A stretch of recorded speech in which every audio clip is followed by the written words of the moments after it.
Bismillahirrahmanirrahim. Assalamualaikum warahmatullahi wabarakatuh. Kali ini Uniriva mereaction lagi ya, apa-apa yang memang datang dari dunia apologetika, dialektika lintas iman ataupun informasi yang berkaitan tentang agama Islam khususnya dan agama-agama lain umumnya. Karena saya cita-citanya ingin jadi teolog. Cile. Ya, tapi sebelum saya mereaction, kita dengarkan dulu apa itu namanya intro manis untuk semua subscriber yang manis, sahabat Julius, sahabat Uniriva dan juga sahabat Bamtri. Cikidot.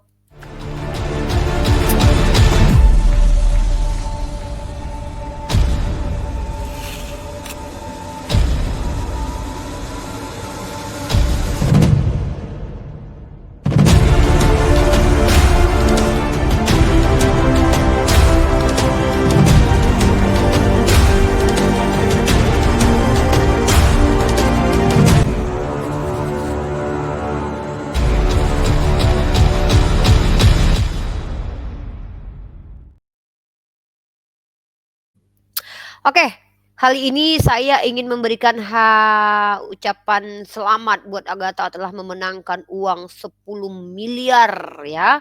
Karena telah berhasil menunjukkan bahwa semua makanan atau semua segala sesuatu itu boleh dimakan oleh umat Kristen.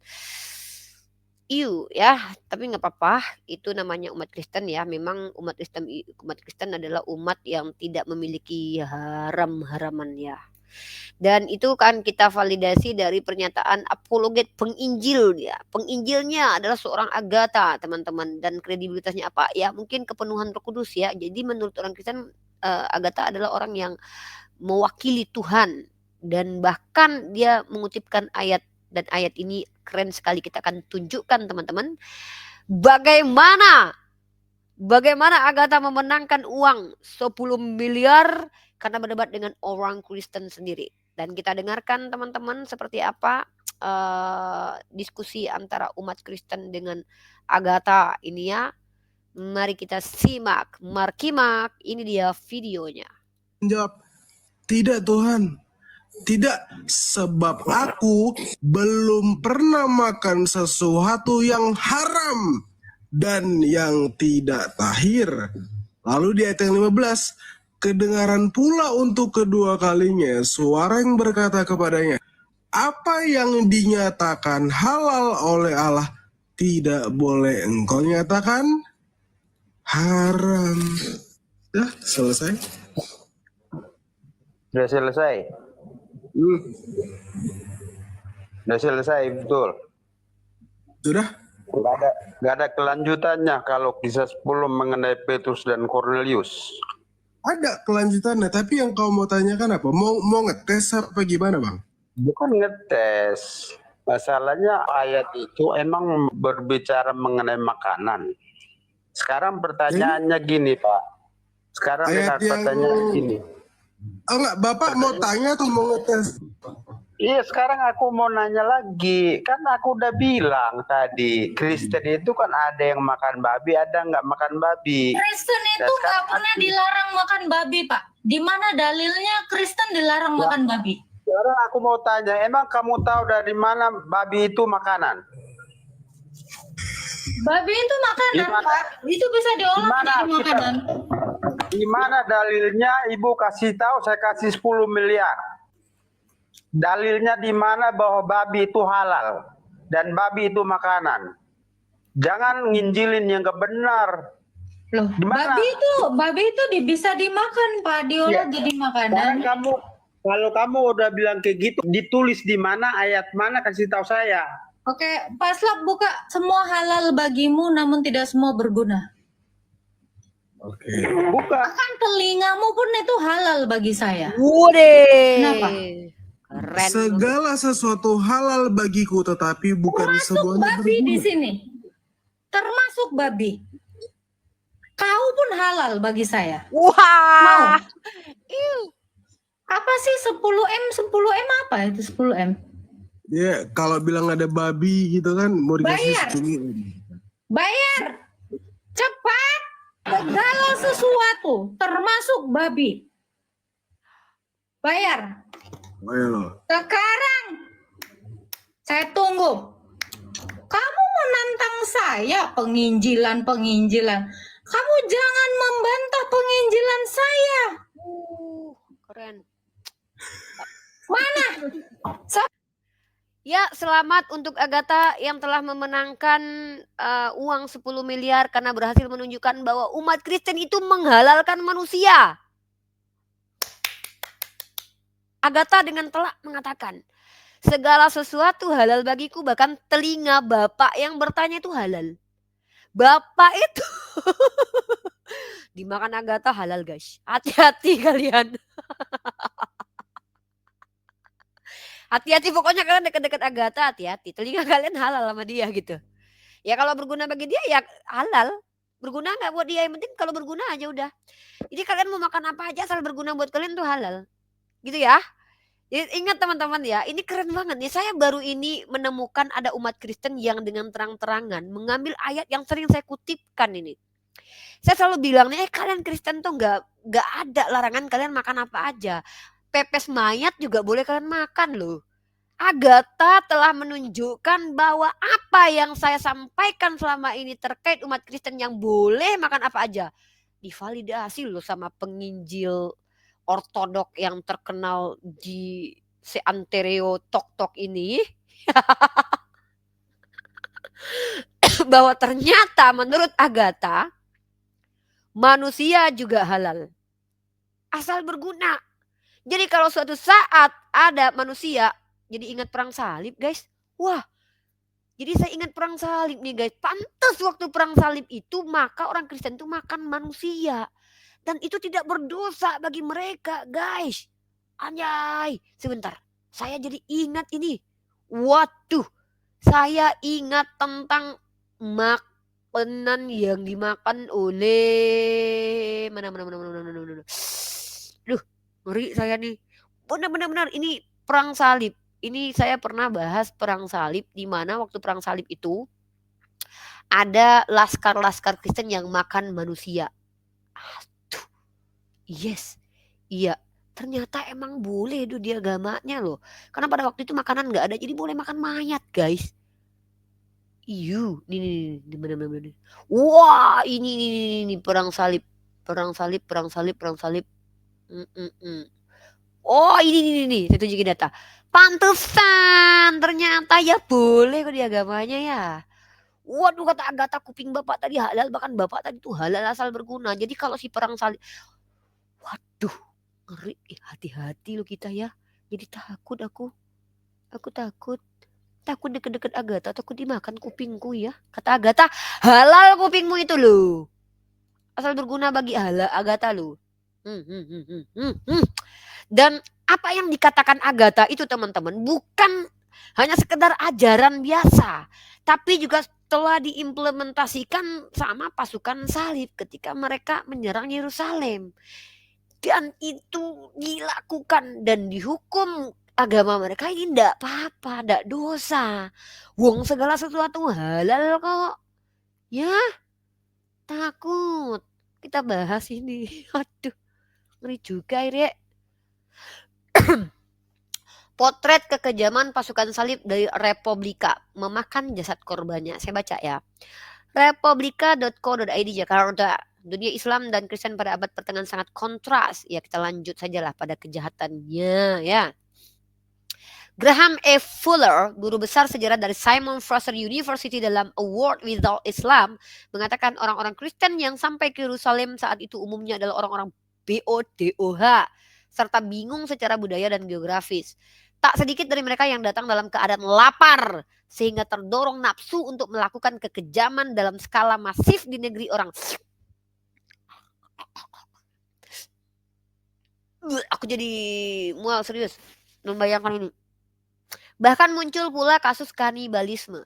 Sejumlah pasukan salib itu tidak hanya membunuh orang-orang non-Kristen, termasuk Yahudi dan Kristen ortodok. Waduh, si Agatha ortodok loh, jadi korban. Wah. Si Agatha boleh makan orang Kristen lainnya juga dong. Iya, melainkan juga memakan bangkai. Aduh, ini apa? Ini implementasinya guys, ternyata ini ajaran loh. Ternyata ini ajaran karena memang gak dilarang dan boleh.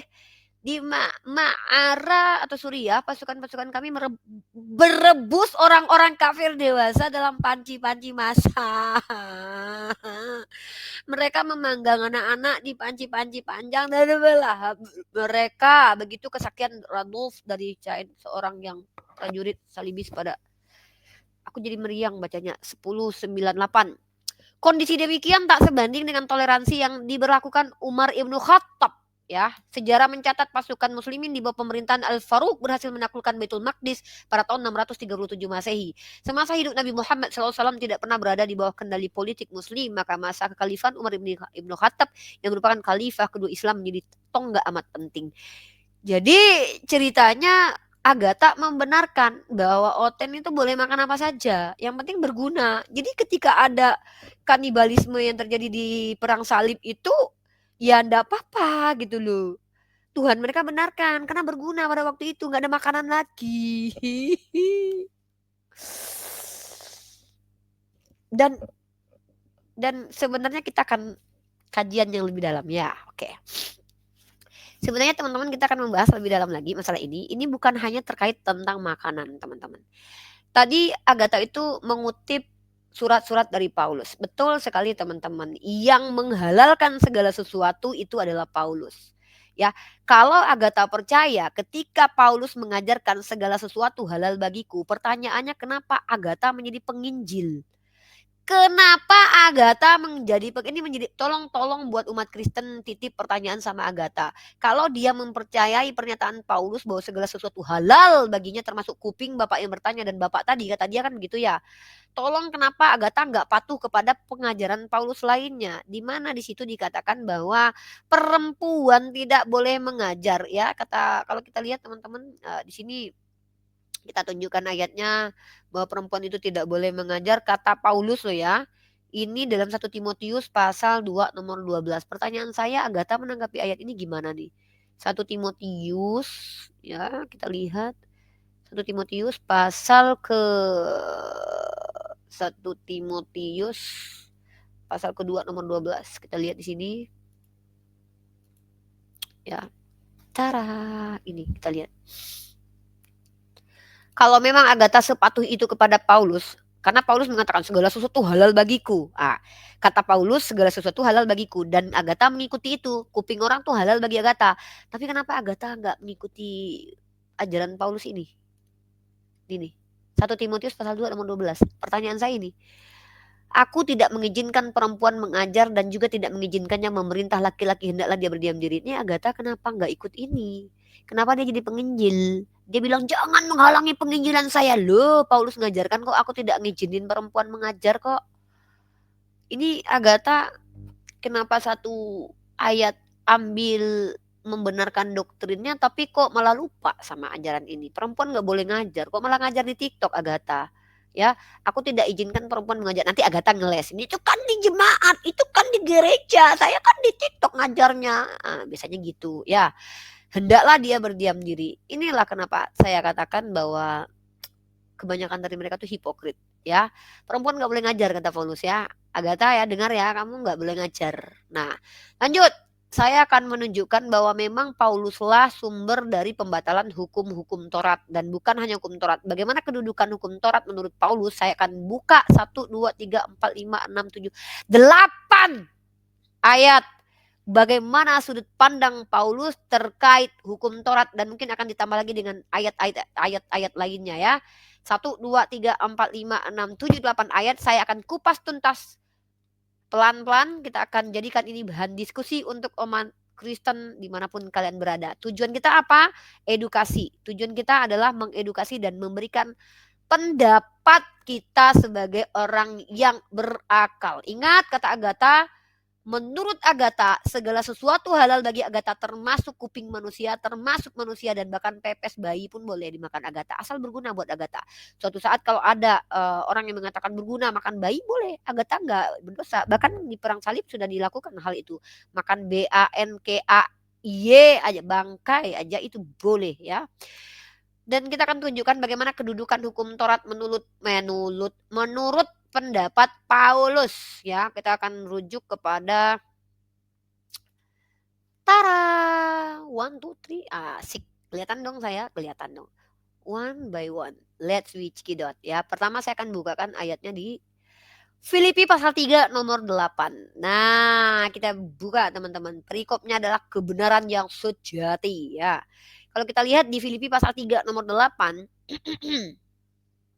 saya mau dari ayat pertama dulu ya. Karena kalau saya lihat dari ayat ke-8 nanti kalian tidak mengerti. Lanjut ya. Pada hari oke. Di sini dia bicara tentang dari 31b aja. Menuliskan hal ini lagi. Kepadamu tidaklah berat bagiku dan memberi kepastian kepadamu. Hati-hatilah terhadap guguk-guguk, hati-hatilah terhadap pekerja-pekerja jahat. Hati-hatilah terhadap penyunat-penyunat palsu. Karena kitalah orang-orang yang bersunat, yang beribadah oleh Roh Allah dan bermegah dalam Kristus Yesus dan tidak menaruh percaya pada hal-hal lahiriah. Ingat ya, hal-hal lahiriah teman-teman. Tapi kenapa perpuluhan yang lahiriah masih diambil? Enggak tahu lah ya, lanjut. Karena itu menguntungkan mungkin ya, rugi kalau enggak. Sekalipun aku juga ada alasan untuk menaruh percaya pada hal-hal lahiriah. Jika ada orang lain menyangka dapat menaruh percaya pada hal-hal lahiriah, aku lebih lagi. Disunat hari ke-8. Ingat teman-teman ya, apa yang disampaikan Paulus ini adalah pengajaran orang Yahudi berkaitan dengan hukum Taurat. Pegang omongan saya bahwa ini menyampaikan tentang hukum Taurat. Disunat pada hari ke-8 dari bangsa Israel, dari suku Benyamin, orang Ibrani asli, tentang pendirian terhadap hukum Taurat. Aku orang Farisi, tentang kegiatan aku penganiaya jemaat, tentang kebenaran dalam mentaati hukum Taurat, aku tidak bercacat. Tetapi apa yang dahulu merupakan keuntungan bagiku, sekarang kuanggap rugi karena Kristus. Malahan segala sesuatu kuanggap rugi karena pengenalan akan Kristus Yesus Tuhanku lebih mulia daripada semuanya. Oleh karena dialah aku telah melepaskan semuanya itu dan menganggapnya sampah. Yes, hukum Taurat adalah sampah di mata Paulus. Selebel. Keren banget kan Paulus? Iya dong, keren lah. Kan rasulnya Yesus, rasulnya Agatha. Hukum Taurat itu adalah apa? Mari kita lihat kata sampah di sini. Skubalon. Skubalon. What the meaning is skubalon? Definition is kotoran, sampah, tinja. Hukum Taurat ternyata adalah sampah bagi Paulus. Aduh, ngeri banget. Ini baru satu ayat. Ini baru satu ayat, guys. Jadi, menurut Paulus, hukum Taurat itu skubalon. Oh my God. Satu ayat. Lanjut ke ayat selanjutnya. Kolose pasal 2 nomor 16. Karena itu janganlah kamu biarkan orang menghukum kamu mengenai makanan dan minuman atau mengenai hari raya, bulan baru ataupun hari Sabat. Lagi-lagi hukum Taurat itu jangan dihiraukan menurut Paulus. Pokoknya kalau kalian melanggar hukum tentang Sabat, tentang sunat, jangan mau dihukum, kata Paulus begitu. Iya, begitu. Ayat ketiga, Efesus 2:15. Ini ayat yang udah biasa kalian dengarkan. Sebab matinya Yesus sebagai manusia dia telah membatalkan hukum Taurat. Batal, guys. Batal. Masalahnya perpuluhan kenapa masih ada ya? Saya bingung ya, ortodoks pakai perpuluhan atau enggak ya? Nggak tahu lah ya. Kalau hukum Taurat itu batal dengan segala ketentuannya teman-teman, maka 10 hukum Taurat juga batal. Makanya mereka kan bilang nih, enggak itu kan cuma seremonial doang. Kami kan enggak gitu. Ya itulah. Lanjut lagi teman-teman, ada yang lebih parah. Bahkan Paulus mengajak untuk meninggalkan azas-azas yang diajarkan oleh Yesus di awal. Sebab itu marilah kita tinggalkan azas sama dari ajaran tentang Kristus dan beralih kepada perkembangannya yang penuh. Janganlah kita meletakkan lagi dasar pertobatan dari perbuatan-perbuatan yang sia-sia dan dasar kepercayaan kepada Allah. Ini adalah pengajaran Paulus, guys. Ya. Oke, sekarang kita lanjut ke ayat selanjutnya. Ayat yang tadi ayat keberapa? Tadi Efesus 2:15 udah, sekarang di Ibrani pasal 6 nomor 1. Oke, kita baca ya. Ini adalah ajakan Paulus untuk meninggalkan azas-azas pertama dari ajaran tentang Kristus dan beralih pada perkembangannya yang penuh. Ini yang saya katakan bahwa memang umat Kristiani ini rata-rata mengikuti pengajaran Paulus bukan mengikuti pengajaran Yesus ya, karena memang berkontradiksi karena Yesus tidak pernah membatalkan hukum Taurat, tapi yang membatalkan adalah Paulus. Itu fix benar tertulis secara eksplisit.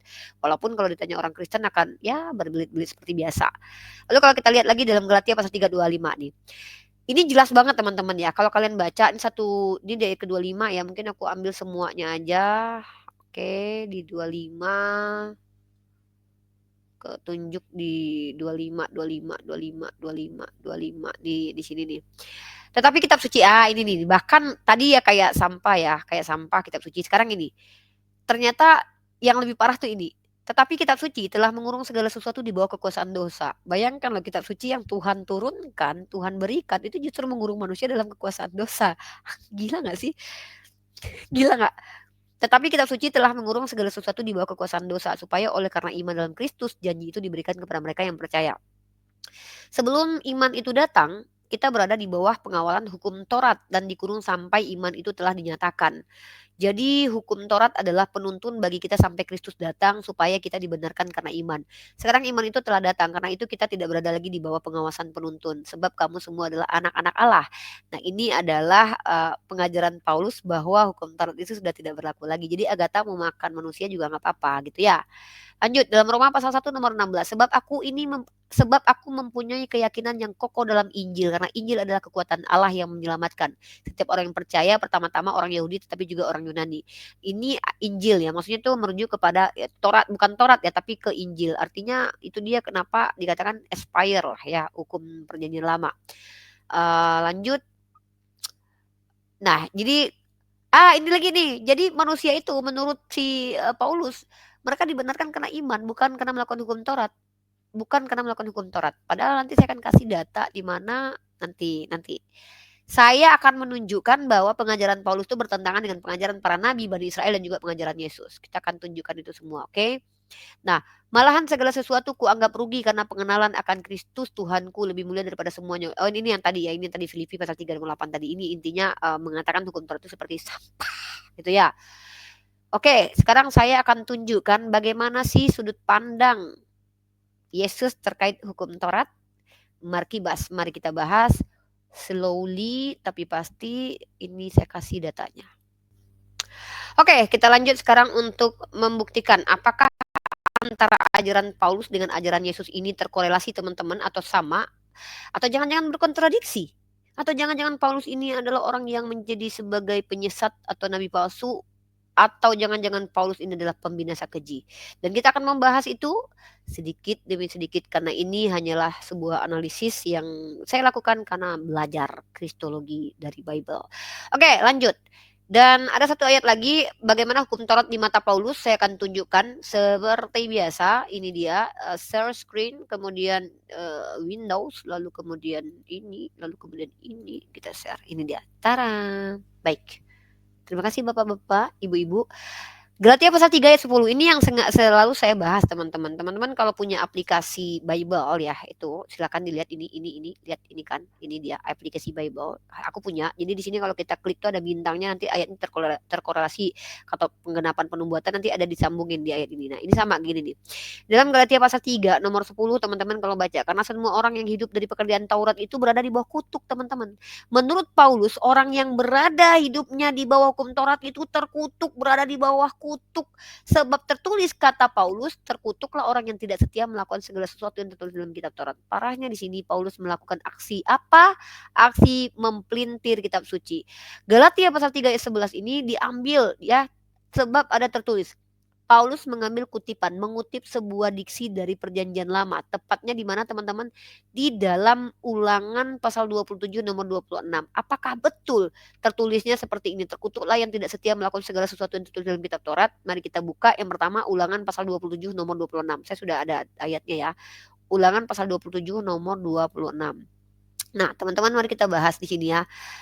Tertulisnya bukan seperti itu, tertulisnya seperti ini, bukan terkutuklah orang yang tidak melakukan segala sesuatu. Hukum Taurat bukan seperti itu, tetapi yang terkutuk adalah orang yang tidak menepati perkataan Taurat dengan perbuatan.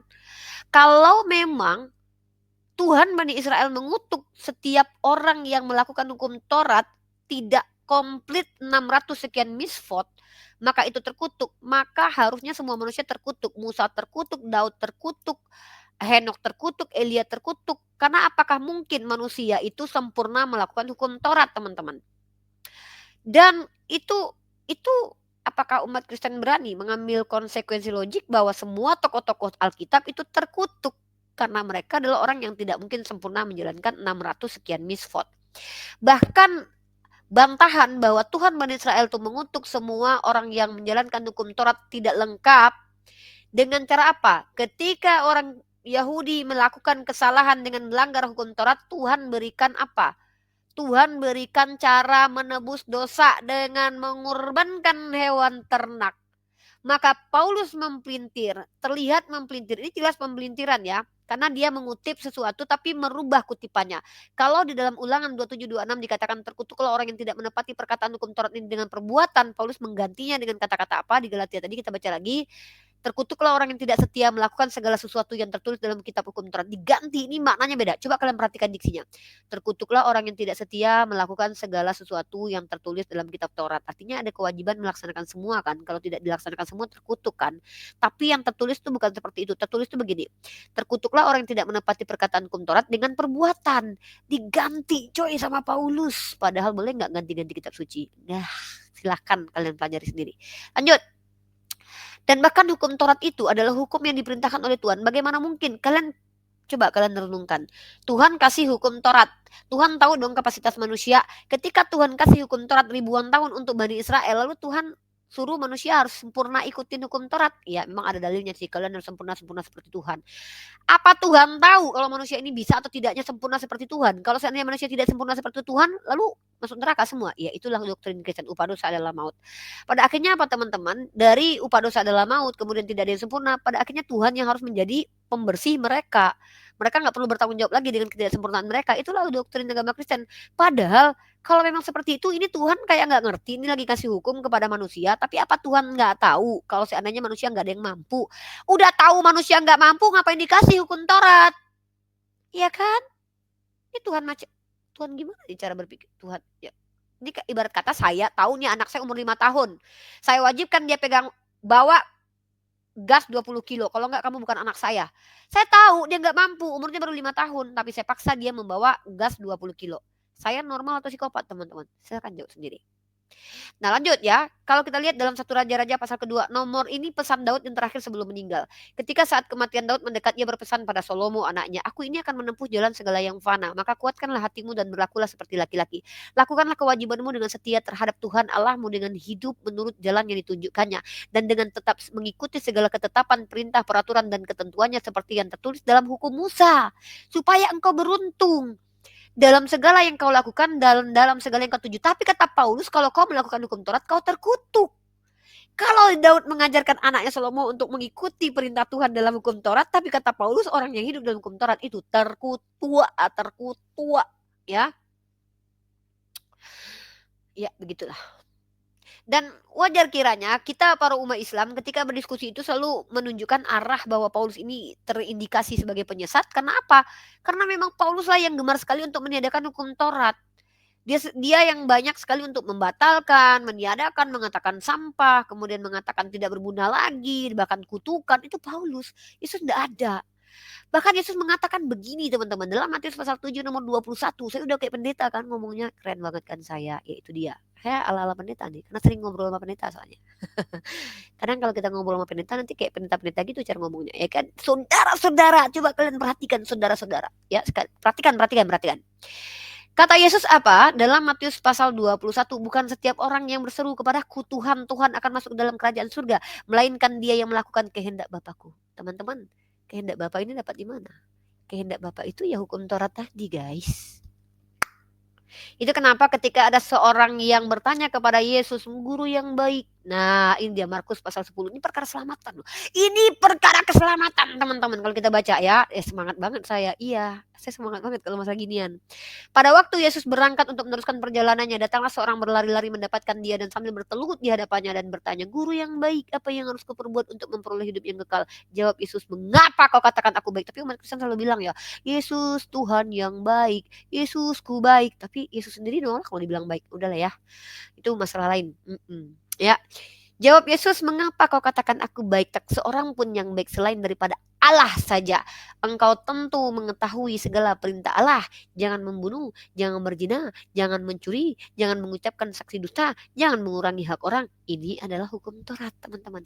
Ini adalah hukum Taurat. Lalu orang itu bertanya kepadanya, lalu kata orang itu kepadanya, "Guru, semuanya itu telah kuturuti sejak masa mudaku." Tetapi Yesus memandang dia dan menaruh kasih kepadanya, lalu berkata padanya, "Hanya satu lagi kekuranganmu. Pergilah, jualah apa yang kau miliki dan berikanlah itu kepada orang-orang miskin." Yesus nggak bilang, ngapain lu ngelakuin itu? Kan udah dibatalin coy. Bentar lagi gua mati nih. Lu nggak perlu lagi ngelakuin itu. Cukup lu percaya dengan iman lu, gua mati di tiang salib. Kenapa Yesus ngajarin gitu ya? Justru Yesus ngajarin, bukankah ada perintah bla bla bla bla bla bla, yaitu hukum Taurat. Dan inilah kenapa saya katakan antara ajaran Yesus yang tidak pernah membatalkan hukum Taurat dengan Paulus yang membatalkan hukum Taurat itu tabrakan. Aduh, sakit, tabrakan. Kenapa saya katakan tabrakan? Karena memang Yesus sudah peringatkan akan ada pembinasa keji. Siapa pembinasa keji, teman-teman? Kita akan lihat siapa pembinasa keji. Dan jangan terkejut, jangan terguncang, siapapun yang menerima kebenaran ini hanyalah cara Tuhan untuk mengembalikan kalian kembali kepada jalan yang benar ya. Walaupun ini menyakitkan karena kebenaran itu memang menyakitkan. Jadi kalau kita lihat dalam Matius pasal 24 number 15 ya, saya akan kasih teman-teman dalam kitab ini ya. Matius pasal 24, kita lihat di sini pasal 24 ya, nomor 15, kita lihat di sini. Ini dia. "Jadi apabila kamu melihat pembinasa keji berdiri di tempat kudus menurut firman yang disampaikan oleh Nabi Daniel."